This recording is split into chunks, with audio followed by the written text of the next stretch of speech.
అందరికీ నమస్కారం.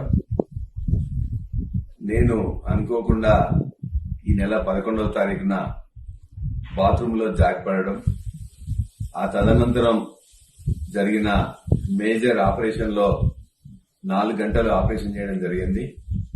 ఆ ఆపరేషన్ చేసిన తర్వాత ఆ మొదటి గండం నుంచి గట్టెక్కడం జరిగింది. దాదాపుగా మీ జనగామ నియోజకవర్గ ప్రజల యొక్క దీవెనలు, ప్రార్థనలు, వారి యొక్క ఆశీర్వాదాల వల్ల తొందరగా కోలుకోవడం జరుగుతుంది. అదేవిధంగా నా బంధుమిత్రులు, మన పార్టీ నాయకులు, కార్యకర్తలు చాలా మంది ఇక్కడికి రావాలని చెప్పేసి ప్రయత్నం చేశారు. వాళ్ళందరినీ కలవలేకపోయాను. ఖచ్చితంగా డాక్టర్స్ 2 వారాలు ఎవరిని కలవద్దు, మేజర్ సర్జరీ అయింది, మీరు కూర్చోగలిగి నిలబడగలిగేంత వరకు మీరు దయచేసి ఎవరిని కలవద్దు అని చెప్పేసి స్ట్రిక్ట్ గా ఇన్స్ట్రక్షన్స్ ఇచ్చారు.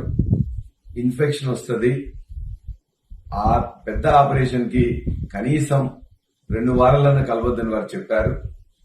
కాబట్టి మీరు నాకు ఇంత పెద్ద దెబ్బ తగిలిందని తెలిసిన వెంటనే మీ యొక్క ఆశీర్వచనాలు ఇచ్చినందుకు, మీ యొక్క దీవెనలు ఇచ్చినందుకు, నా కోసం ప్రేమతో బాధపడ్డందుకు మీ అందరికీ మరొకసారి నమస్కారాలు తెలియజేస్తూ, ఒక్క వారం రోజులు దయచేసి ఓపిక పట్టండి. నేను మీతోని త్వరలో కలవాలని, మీతో మాట్లాడాలని, మీ యొక్క కష్ట నష్టాలు పంచుకోవాలనే దాంతోనే ఉన్నాను.